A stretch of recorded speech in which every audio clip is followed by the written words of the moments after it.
gonna work. It's okay. You start. Okay, so guys, we're gonna get started now. Okay. Yeah, cool. Okay, let's go. Hopefully your camera will come back right. Everybody deserves to see you on your birthday. Thanks, mate. Yeah. Welcome everybody, wherever you are. Happy Friday to all of you, and thank you for joining us today as we discuss the future is flex and the importance of flexible workspace in the era of the new normal, as we all slowly emerge from some kind of quarantine. Today's speakers, we have Greg Kittleson, who's the founder, co-founder and chairman of KMC, the Philippines' largest flexible workspace provider, and also a provider of distributed teams to global brands such as Zoom, Okta, and various other brands too. And then we also have on the call Grant Phillips of Office Hub Australia, one of the world's leading online listing sites for office space and workspace. So Grant has actually joined us on his birthday today, so we wish him a very happy birthday and thank him for joining us. So without further ado, I'm going to kick things off by letting Greg Kittleson is going to give us a walk through the impact of COVID on flexible workspaces, and he's going to share some insights with us from his view of the world. So Greg, if you'd like to get started. Sure. So we can go on to the next slide. Okay. Moving around here. So problems for businesses, operational challenges beyond revenue losses. So basically what's going on today, there's a confusion, kind of a wait and see attitude for everybody.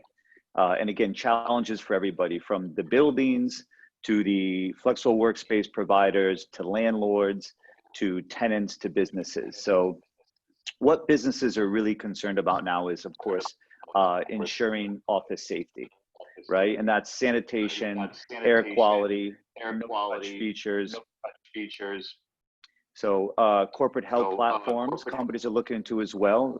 In the Philippines, we have Xenia, and there's a few others to look at. Social distancing, and the social distancing is really affecting not just how people are laid out walking through the office and the common areas, but of course where they're sitting. The transportation for employees. If you're in specifically developing nations, and even some developed nations in the inner city or downtowns, there's going to be an issue with transportation. So, for example, in the Philippines, we all have been waiting for the metro system or the train system to get back up and running. Without that, people cannot get to the office or to and from the office. This is overall creating this type of uncertainty in the return to work in general. So next slide, please. So the result of the problems, worry and shift in mindset. So this real worry and shift in mindset with the occupier, with the businesses. There's a lot of pause in office space expansion during these last 2 months. Companies aren't sure whether they're going to expand or not. There were previous plans to. Now they're somewhat on hold, depending on where their teams are, where their businesses are, where they're generating revenue. There's some potential lease disposals that are happening. So some tenants or some businesses are simply walking away from their leases. You will talk about this a little bit later, but that is of course creating some opportunity for the flexible workspace providers. Some are looking for shorter term leases, of course, again, create an opportunity for our industry.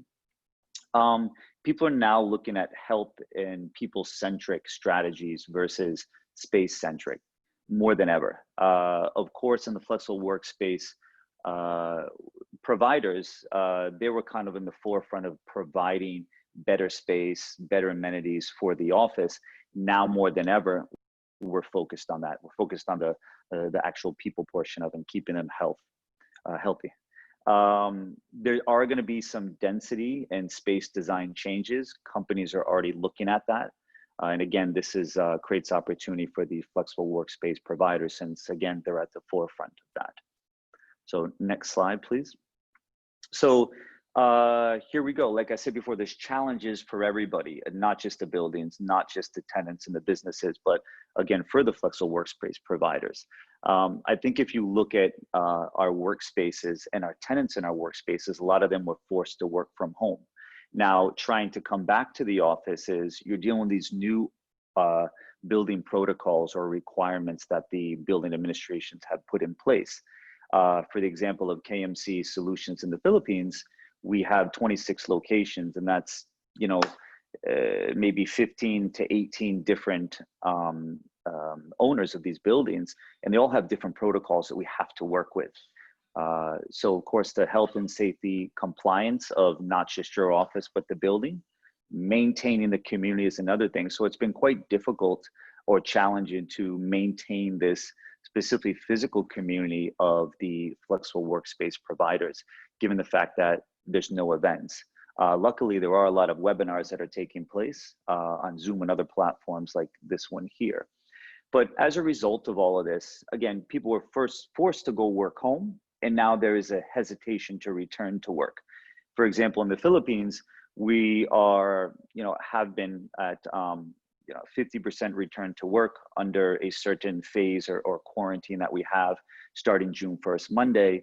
The restrictions are going to be lifted somewhat. We'll be able to have 75% return to work.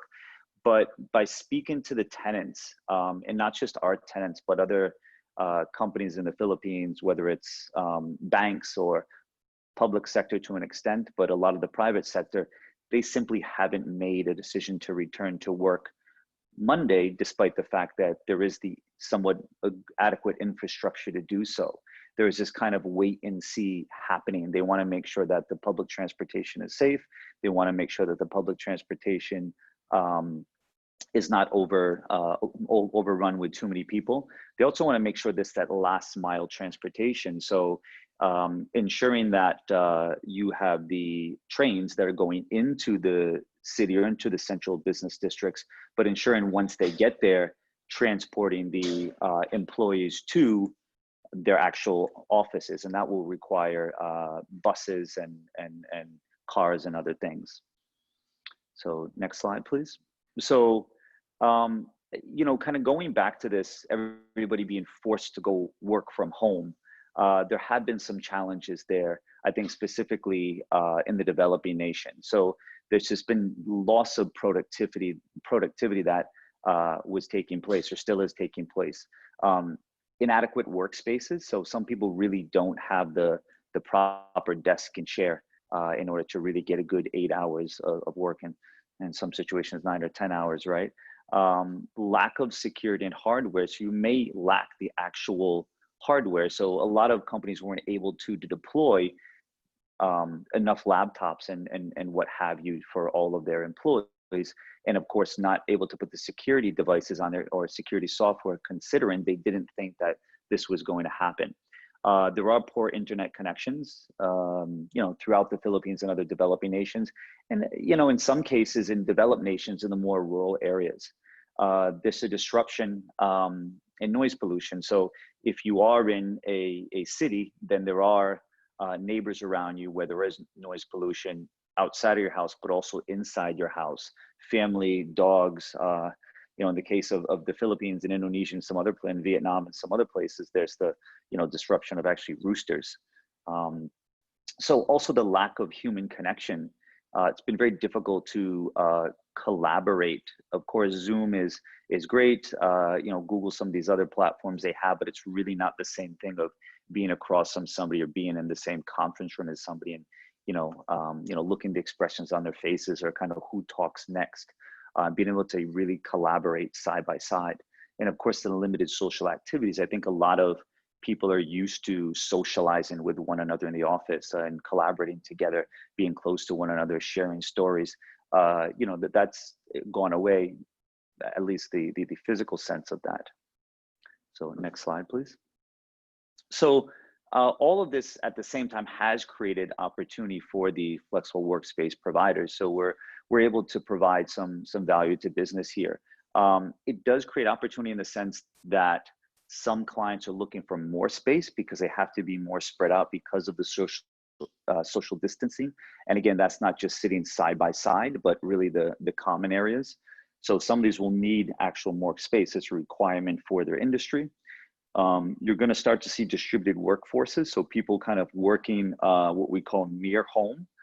So you may not live in the CBD where your head office is, but there may be some other offices in the outskirts of your city, which you can easily access. And hence you have these distributed teams working from different offices throughout the downtown area, outside the downtown area, and then creeping into the provincial area.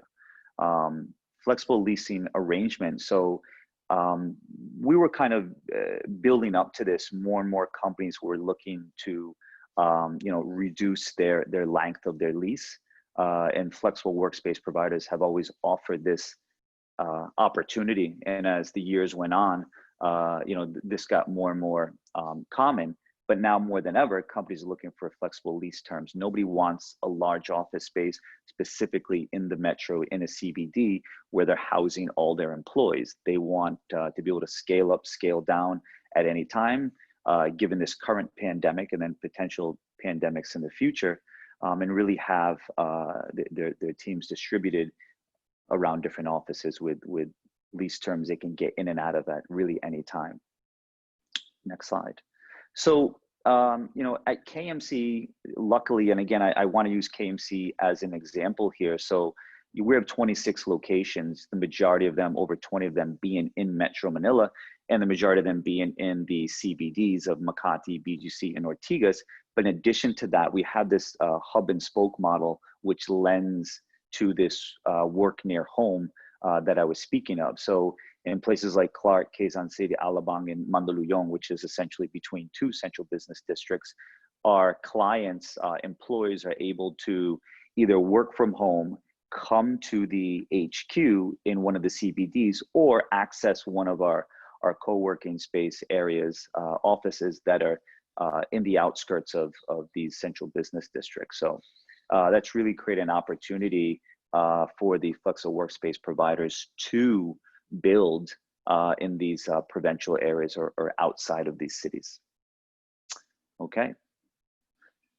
Thank you very much. That's my short presentation. So I guess I'll turn it back over to Richard. I believe Grant may have some input, to add to my presentation.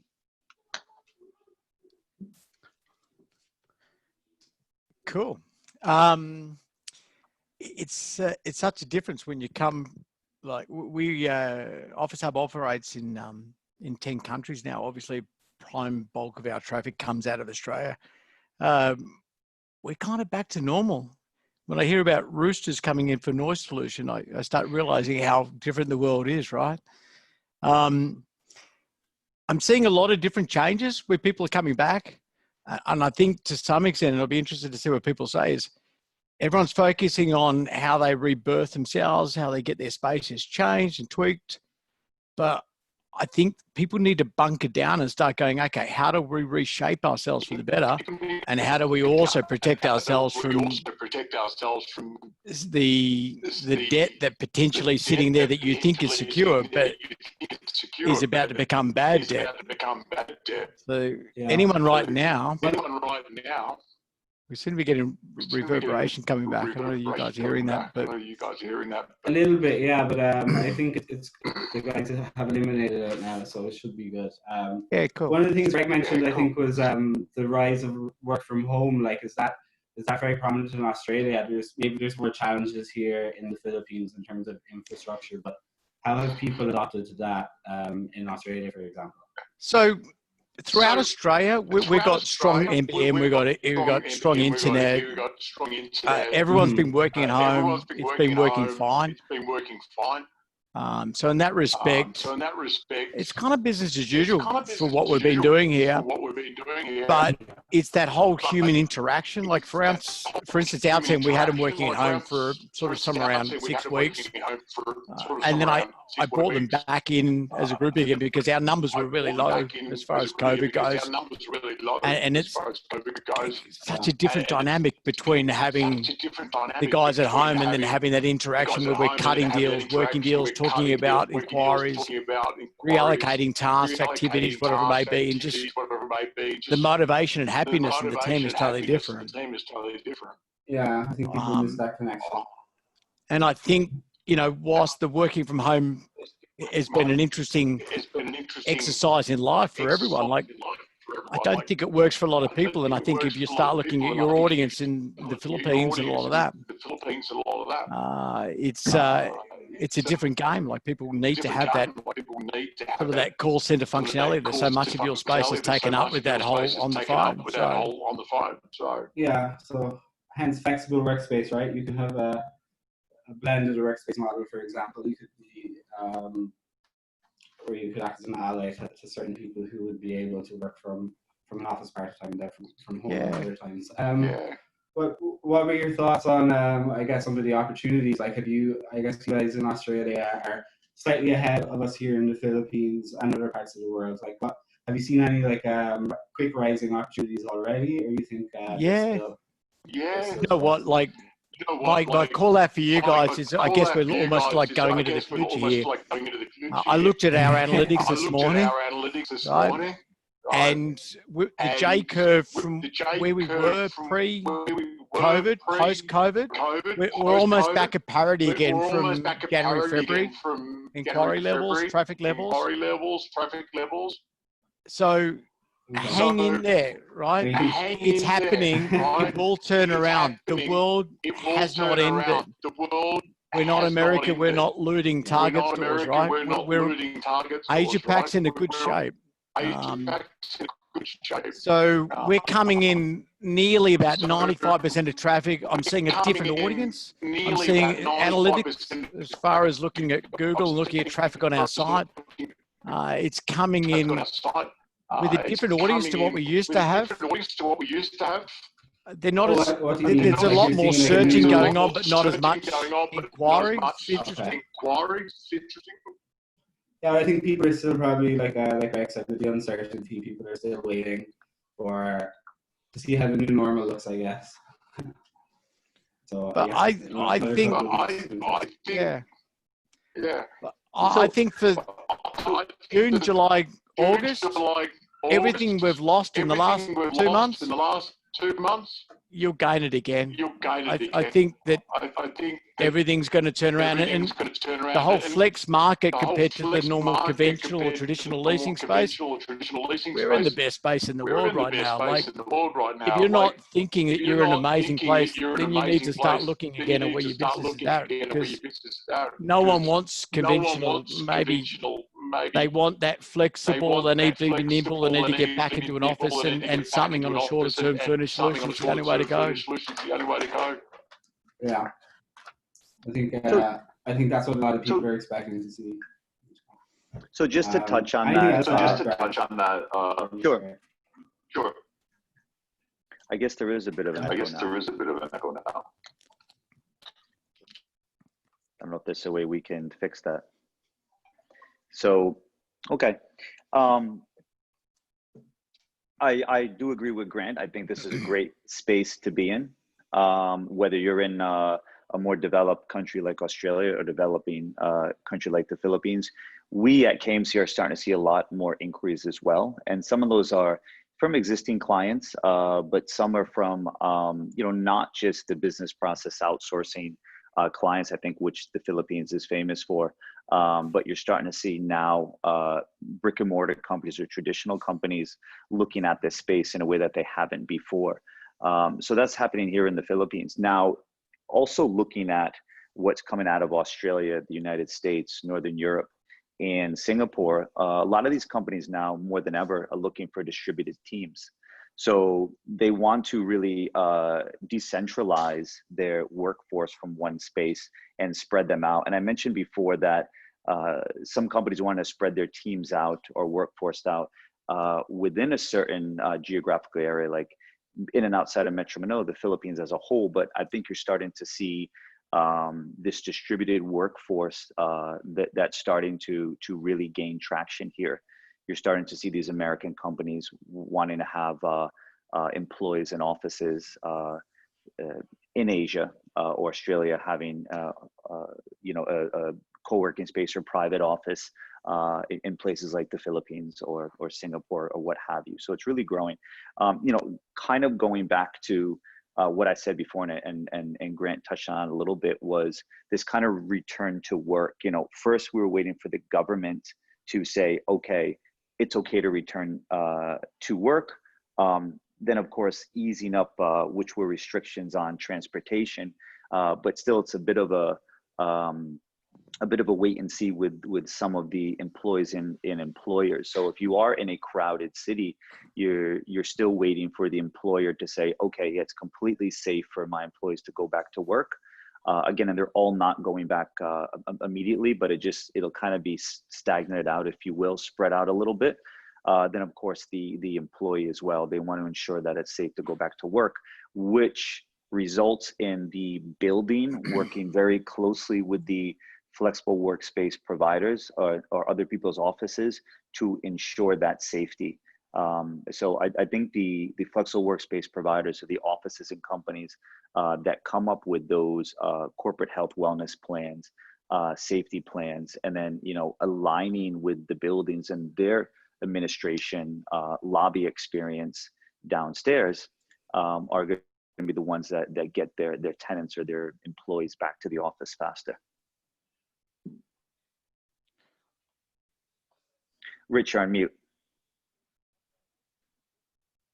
They're not overly concerned then about everybody kind of jumping on the work from home wagon or kind of adopting that a lot quicker maybe than they would have prior to COVID. I'm sorry, can you repeat that question? You're not concerned about the rise in work from home being, maybe, you know, some people would say that it's like the biggest work from home experiment ever, that it could drive more people to be more inclined to work from home, but you guys would disagree. I think it really depends on the, you have to go on mute again, Rich. Yeah, sorry. So I think it really depends on the country. So what I'm seeing, because I'm American, and we have a lot of American clients, there is this adoption to the work from home. So it's essentially working for some people or some companies during the pandemic, during these lockdowns. So they want to continue with that practice to see how far they can push it or how far that they can work from home, or have some type of blended model where they're working part from home and part from the office, or going maybe not fully to the headquarters downtown, but going to you know, an approved co-working space from their company, or maybe a provider which has a lot of co-working spaces.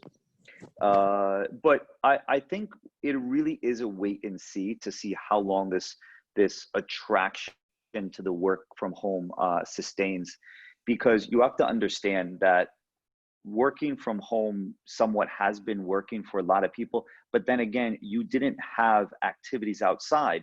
Restaurants, bars were shut down, hairdressers were shut down, barbers were shut down, you know, social gatherings were shut down, beaches, parks were all shut down. So there wasn't this kind of opportunity cost for your time. There wasn't other things that you could really do. Like in the case in Metro Manila, we're not allowed to go to other people's buildings or apartments. There are some restrictions in some other countries and cities as well. But my point is, people have stayed home the last month or 2 months and worked because there's not much else going on outside. Now, there are these temptations where these lockdowns have been lifted. People that have been working successfully from home now have other interests or activities kind of pulling at them, which could potentially take them out of the house, you know, throughout the day if they're not disciplined enough. So it's going to be the people are going to be allowed to work from home, going to be the ones that demonstrate that long-term discipline. So Grant, if you want to add on. Yeah, I was going to say, Grant, you're in the future, so why don't you tell us like exactly what it's been like in Australia? Like, have people, I'm not actually sure how long you were in quarantine, but what did the return to work look like? Was it staggered, or did everybody kind of eagerly get back as soon as possible? Yeah, look, it's been totally staggered. As of Monday, you know, we can have 50 people in a bar or a restaurant.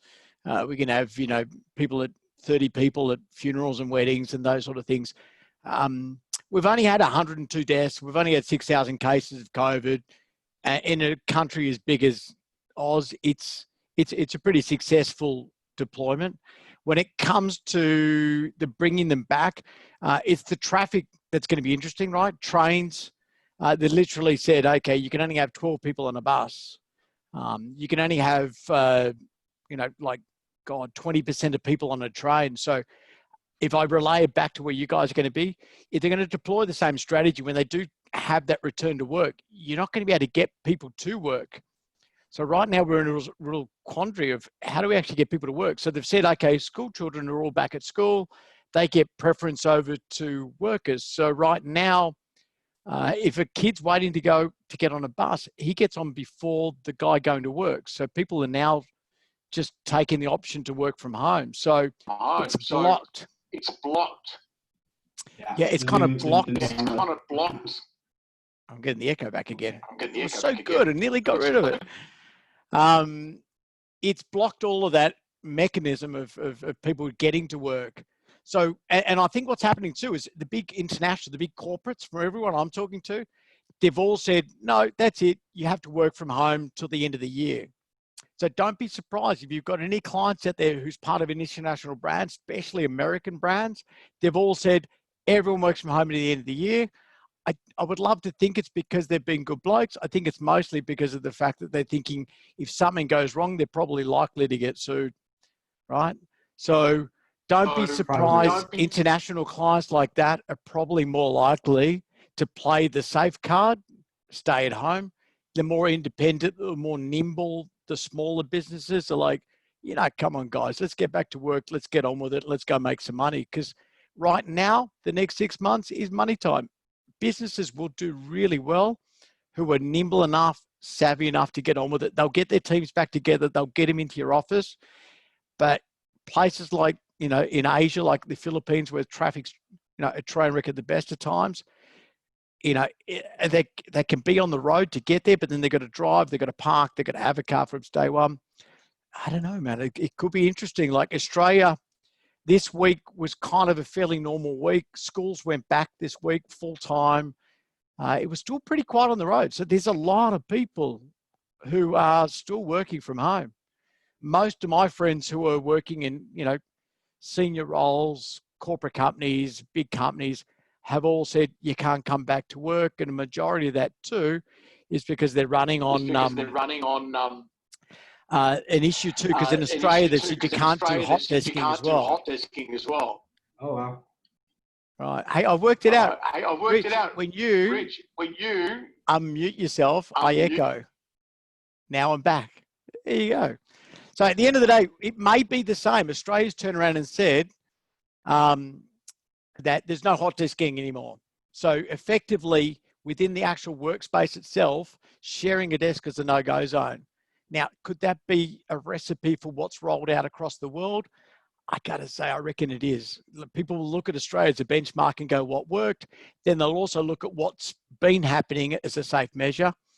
And right now, co-working is banned as far as like hot desking goes. You can only have a dedicated desk. Only one person can use one desk.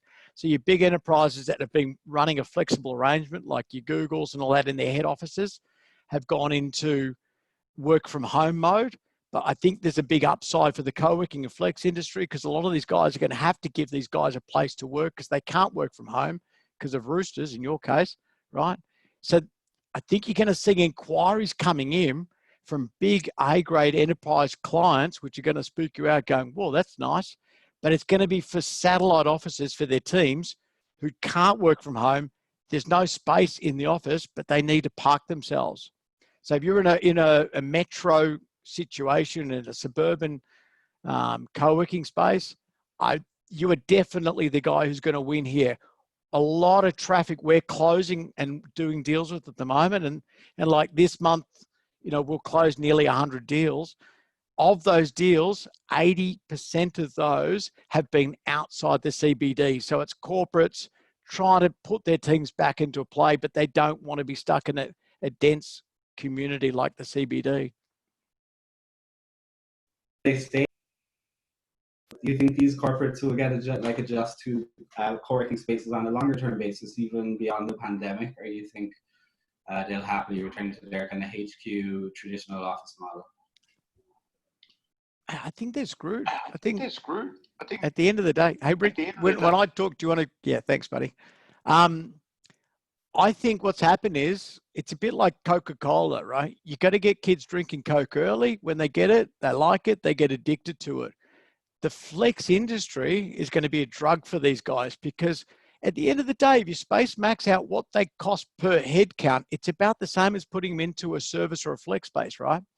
So if I have a mirror ball, and I think this has been the great social experiment for flex working, and I think you're going to find that a lot of these enterprise guys are going to work out that actually we don't need these guys in the office. I can make them work at home and I can save 10 grand a year, right? Or $1 billion pesos. Or I can put them local, keep them happy, have a satellite team, right? But I don't have to manage the infrastructure costs of having them in the office. So I think you'll find a lot of these big enterprise clients have just discovered that with this lovely big social experiment called COVID, that they've got a better way to work. They don't need 2 or 3 floors. They probably need 1 floor. And then they can punch out a bunch of satellite offices in co-working and flex spaces areas. And we all know that anyone who's an enterprise client has probably got better dollars than the local client. So it means an uplift in your average rate you're going to get, stickiness of a client, better debt, less bad debt. I think overall, it's going to help fill up that extra 5 or 10 or 20% of your space to actually make it a lot more profitable. Yeah. Greg, anything to add there? I know Grant, I guess, is slightly ahead on the Philippines in Australia, but do you think the experience for corporates in a co-working space might kind of keep them there, or do you think they'll gladly return to their traditional setup? I think it's going to be a bit of a blend, you know. Some are going to stay in this kind of CBD large office, but again, I don't think they're going to expand that way. So let's say you take a enterprise or a large corporate multinational, and let's say they have 2 floors in a downtown office, 3,000 square meters. I don't think they're going to expand there. I believe that, like Grant said, they're going to expand outside. They're going to expand in towns, in the provincial areas, in the outlining areas of the city, of the CBD. So I think that's and I think that they're going to be doing it with flexible workspace providers. They're not going to go out and set up their own offices because again, they want that ability to scale up and down at any time, not knowing exactly how large their teams will be or how well they perform in that certain area. So giving that flexibility. We had set some questions before the webinar that had been shared in advance, but maybe before we get to those, we could ask the audience if they have any questions. I'm sure they may have some. So at this point, we'll invite those of you listening in, if you would like to raise your hand and ask a question for any of Greg or Grant.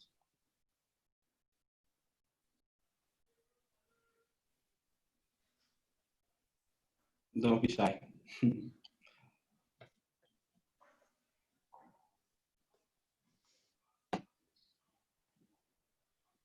Okay. Hey, whilst everyone's about to raise their hands, I'll tell you another thing that we've seen too is we've had about 10 inquiries this week from enterprise clients who are paying for space in the CBD, who won't go back to the office because of the fact that the lifts aren't going to be regulated as far as number of people going up and down. And to me, it sounds like, really, are you crazy? Well, why wouldn't you do that? Come on. But a lot of these companies, the enterprise clients, have actually turned around and said, okay, the risk levels of being stuck in a confined space with a lot of people cramming into a lift is too much to bear. So Asia, we all have done our trips into Asia. Certainly I have, and I'm sure you guys live over there, right? Lifts get jam-packed. If there was ever a time to go and sort of take risk as far as picking up a virus infection, whatever, from COVID, that's it. So don't be surprised that if the buildings themselves, they can scam people, they can heat scan them, they can make them write down their details. But at the end of the day, when you hop in the lift, if one person's infected, he's got a chance of sharing with others.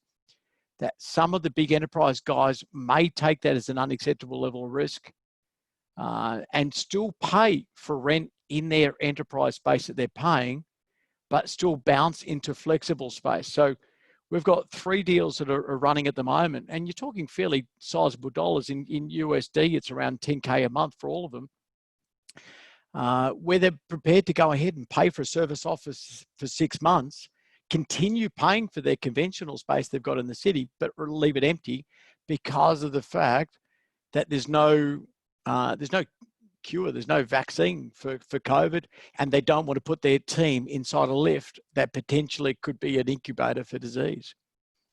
So I'm not sure that's going to spread to where you guys are over there, but here seems to be a real issue.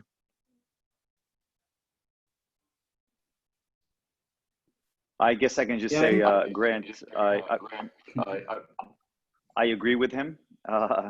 You know, here in the Philippines, even when I was living in Miami, and there's a lot of people that are in these lifts, in these elevators, and it is probably, in addition to crowded subways or a nightclub, which we can't go to anymore, but you know, subways, buses that are very crowded, and lifts are probably, you know, one of the easier ways to contract this. You're just too close to people. I mean, in our building, in our headquarters here, it was usually about 12 people in the lift at a time, and now they've reduced it down to 5. So you wouldn't see more than that amount of people inside the lift, which, you know, of course, reduces the exposure or the risk. But then you imagine if everyone came back to work 100%, you got 5 people going up a lift at a time, it could take you half an hour to get up the lift in peak times, right? Yeah. Yeah, I mean, so it's a good thing, I believe, that a lot of companies aren't coming right back. Like I said, here in Metro Manila, 75% can come back on Monday, and there's somewhat adequate public transportation for that. However, they're still deciding not to. And for the short term and long term, I think that's good for everybody, because you won't have the public transportation overwhelmed. You won't have the lifts overwhelmed. It'll kind of slowly start coming back, so we can kind of see where we're at in terms of density inside public transportation and inside lifts, then make adjustments. So I guess one of the other things we haven't really touched on is we talk about what's going to happen post this, but the other things we're also seeing now is, as us, we're an online broker, so we help all the different providers around the world try and find tenants to fill their space. The other thing we're seeing now is people starting to upload new images of space. You know, previously used to look really cool and sexy, all the guys in their engagement and their collaborative space, but they're all standing around and standing up at the tables and doing business. So what they've done now is they've reshot all new photos, and they've stripped out all the people out of it. They've just put down one person here, one person there, and they've done all new imagery around COVID. I thought it was a bit crazy at the time, and I thought, you guys are a bit overkill, but I'm seeing some methodology behind it, that if people are looking at your images and they're seeing this tight density, lots of people standing around in images and in shots and desks jammed up next to each other, right? That you kind of need to now shift your paradigm and think, okay, for our digital marketing purposes, we need to show we're socially responsible, you know, socially distancing, and you actually need to now start looking at how you're presenting yourself online for COVID. So you don't want to have shots of desks jammed up next to each other. You don't want rooms full of people, you know, high-fiving and collaborating around, you know, desks and bars and open areas and that. So it's a different way of thinking for your marketing, but I do think that those who are a bit more paranoid are going to look at those images and go, oh, look, that's good. They've got lots of space between each desk. I should have go there. It's important to show that, you know, you can provide a safe place for people to work. I guess maybe in countries like the Philippines, where the population is a lot more denser, like a workspace setup would actually be a very real concern, because, you know, God knows how many people you would be surrounded by. And you mentioned the elevators, which is quite funny, because I find I spend like half my day in elevators here, even before COVID. So it'll be interesting to see what it's like next week when people start coming back in a bigger stream. But we do have a first question from Danilo de Pedro Jr. I'm not sure what country he is in, but he asks, what advice? I'm a person with disability and willing to go back to work. Want to go back as a HR business partner. Unfortunately, can't find this particular job online. Is it possible to work at home? I think I would imagine you quite easily could. Again, I'm not sure what country you're in, but I would think most places would be facilitated to provide for people with PWDs. Again, depending upon what part of the world you're in. I don't know if you guys have anything to add, Grant or Greg. There are opportunities for everybody. Like we're seeing, there are a lot of companies that continue to want to work from home. There's companies that are have existing employees, which they're keeping some in the office, some work from home, a bit of a hybrid model. But moving forward, some of them, at least for the short term, are hiring and then not even have those new hires come into the office and have them start working from home. And again, when it comes to working from home,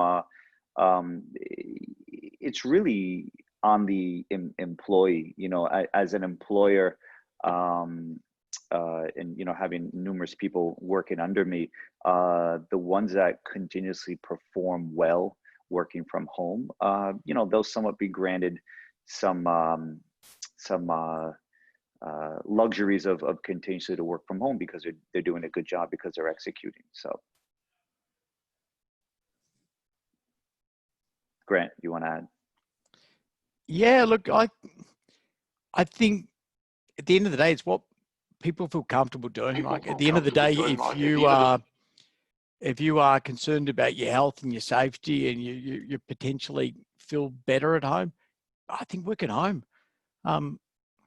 Working in the office, working at home, it really, at the end of the day, it's a mental thing more than anything. Previous to my life, belting out, doing what I do now in Office Hub, I was in mobile phones.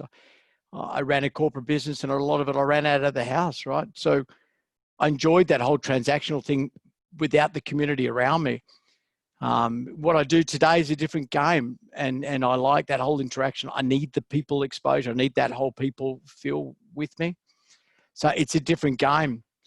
But I feel challenged for anyone. I think right now trying to get from A to B in Australia, if you are in a wheelchair, would be bloody tough, right? Like if they're cutting down the numbers of people on public transport and you can't go by any means, it may be a real challenge to get to work. So maybe you just need to work where it makes sense for you, where it's easier until things lighten up and you can actually get the capacity onto the buses, the trains, the other forms of transport to get you in there. So to the gentleman who asked that question, KMC Solutions is always hiring, and feel free to send your resume. Sure what part of where he's dialing in from, but definitely. We have another question now from Charles, who says that will the workplace population remain the same? There will be more demand for office space just to comply with social distancing, or will people ultimately work from home? Which I guess we've kind of touched upon already. And it'll play out in the next couple of weeks. I don't know if you guys have anything more to add there, but I think overall demand will, in the short term, will rise, right, as people comply with social distancing and trying to keep their teams safe, at least in certain countries anyway. Absolutely. Yeah. Anything to add on that one, Grant, or you think you've covered it already? Yeah, I feel like I've covered that one. Okay, perfect. So did I. We might just move back here on.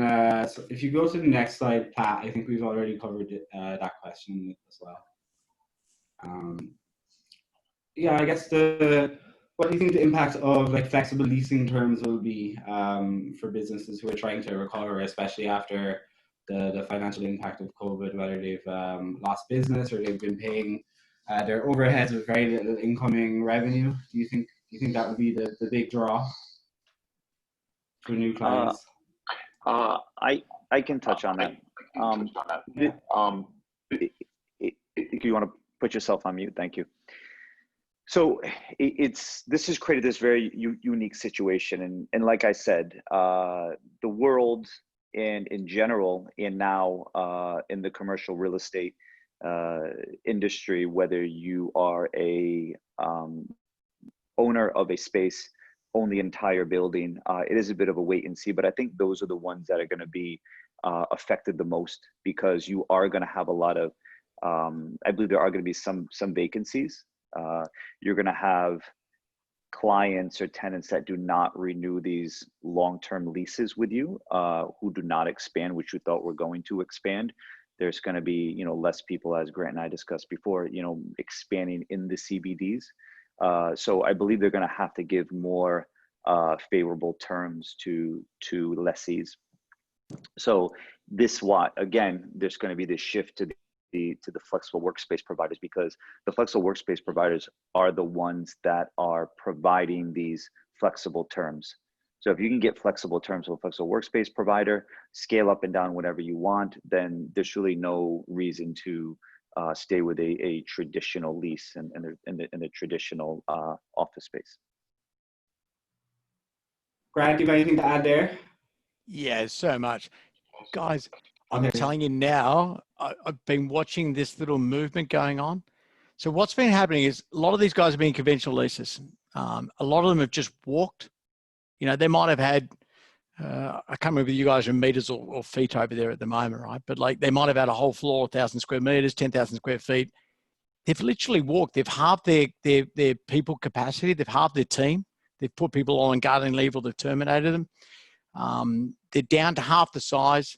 They've walked away from their current lease, foregone the bonds that they've paid, the rent that they've paid, everything else like that, right? But they're now reaching back to say, okay, we're half the man I used to be, but I want to be the guy again. So they're now rebuilding themselves. They will not go into a traditional lease because they don't know how long is a piece of string. They don't know how far they're going to go, how big they're going to go, how quickly they're going to go. So right now, they're all coming to us and say, okay, I've got a team of 50 now. I used to be 150.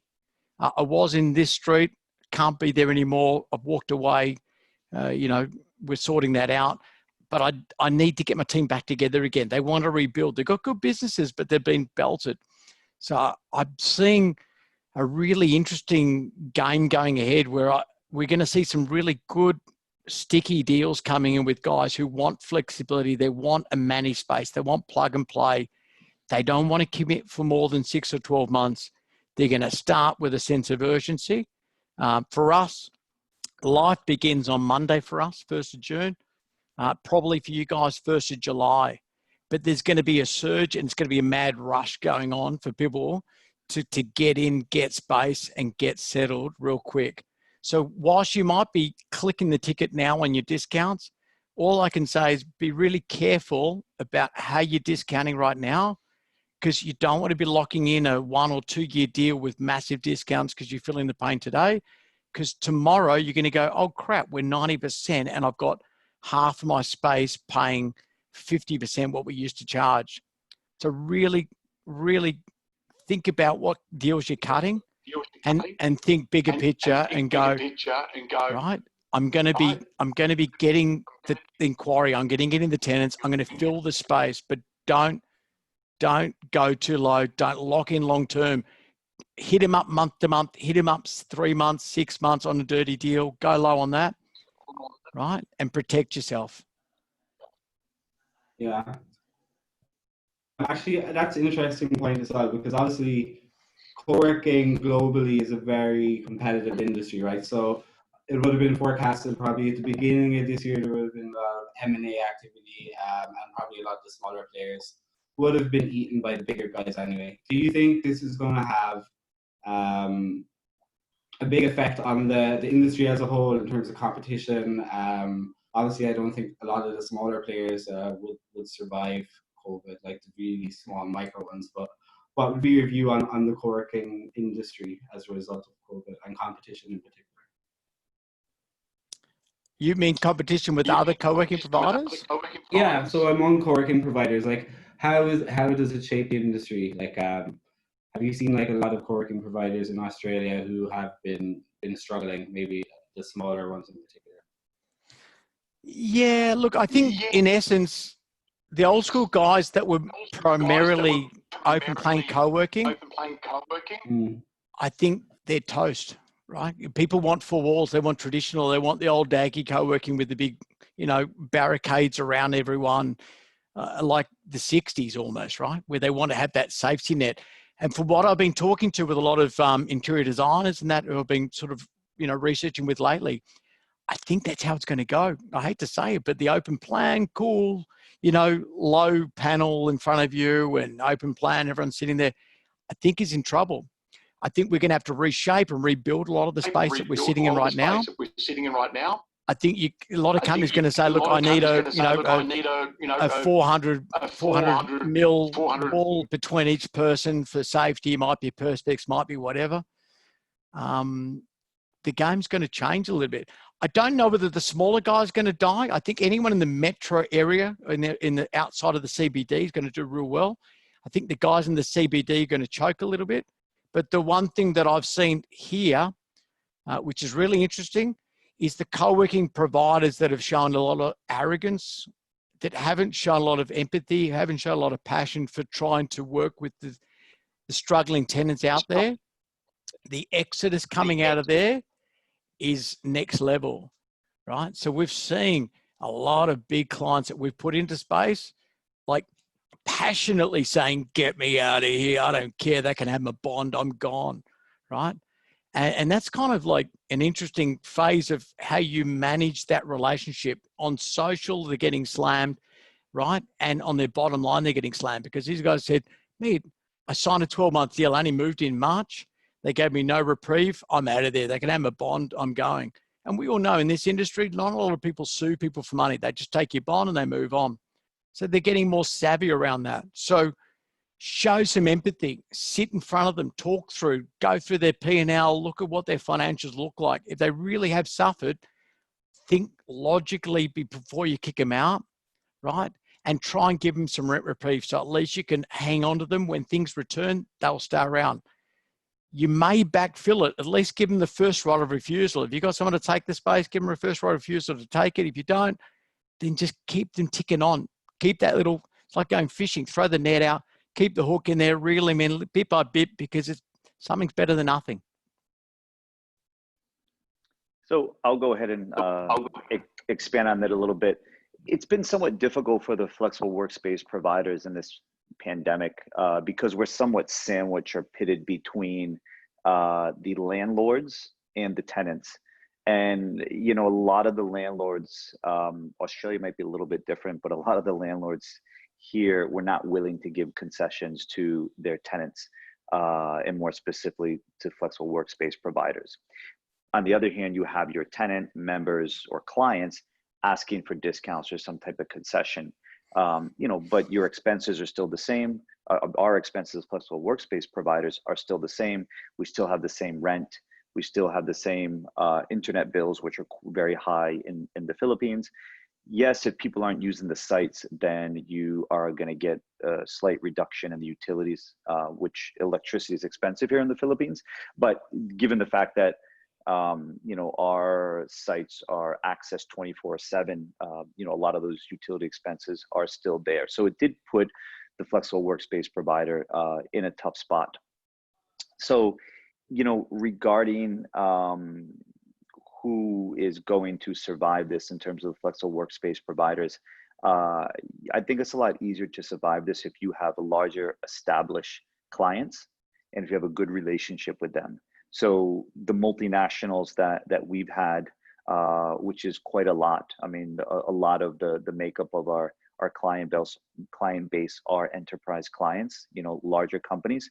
And they didn't feel the pain as much, but I think some of the flexible workspace providers and, really break it down to the co-working providers, it was difficult for them because they did have a lot of startups. So if you did have, various, 5 to 10, 15 seater room sizes filled with startup companies that were significantly affected by this pandemic, some of them went out of business quickly, like on the first month actually, or they realized there's no way we can survive this. Let's shut the doors. Let's just, go work from home and walk away from that lease.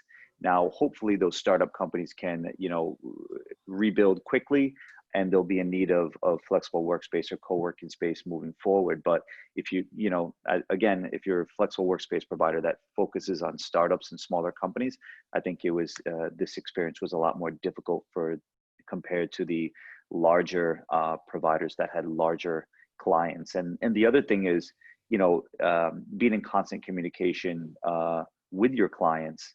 I think for some of us, we have very good tenant or client relations, our salespeople with our tenants and clients. So we were able to kind of work through it together. Whereas I think some other providers, did not have that those customer relations, and you did see a lot more of them either walking away or simply not paying at all. So it's one thing that tenants or members or clients walk away from a lease and don't use the space, or some of them simply are still using the space or plan to use it but simply didn't pay. So again, it did put the flexible workspace provider in a tough spot. Anything further to add there, Grant? No, I think at the end of the day, do you have any sympathy for the flexible workspace providers? Sounds like you don't. yeah, no, I do. I think the interesting part, like you're saying, Greg, that your landlords. Hey, Rich, you want to Yubi? The landlords in Australia are the same. The big enterprise guys that own all the sites, most of those guys have been MIA. They haven't responded to all of the service providers. They haven't done anything. So unfortunately, it's been like a one-way street. Like, you guys are getting belted, trying to offer compensation back to your tenants, and your main landlords have just done nothing. And unfortunately, there's no spotlight on the landlords to actually to try and respond. In Australia, there's been all the protections being on the tenants, not on the landlords. So yeah, I don't know. I don't know how you play that game, but it's pretty hard when you're having to give rent reprieve to your tenants, but you're not getting anything back from your landlords. Yeah, I mean, nothing back from the landlords. Yeah, I guess it's only about name and shame, isn't it? But what's that going to do for you at the end of the day? Give you eviction. Yeah, I mean, I think what we're seeing here is the larger, how can I say this in a diplomatic way? I think if you had we're in a smaller building as a flexible workspace provider, and had a smaller landlord, if you will, especially if their building was already paid off, I think they were more apt to give you concessions or some type of discount, not just in the Philippines, but I believe in the region. But a lot of these buildings here in Metro Manila are new. I mean, if you look out here in BGC in the Central Business District, the vast majority of these Class A commercial buildings, 30, 40, 50 stories, are less than 10 years old. They have mortgages as well. So the question is, did the bank give them concessions to then pass on to their tenants, in our case, the flexible workspace providers, and then those flexible workspace providers could have given concessions or discounts to their tenants or to their members, but that didn't happen. It would initially have to start from the government, the banks, the landlords, the flexible workspace providers, and then down to the tenant, but it didn't happen. So somebody's got to be, holding the bag, right? Holding the bag. Left held in the bag. Holding the bag. Brad, do you want to take the last word since it's your birthday, or unfortunately, if not, we'll have to leave it there as we've. All right, cool guys. We're not going to sing happy birthday because that would be bad to have. I'll go and join the rest of the crowd and have a night out.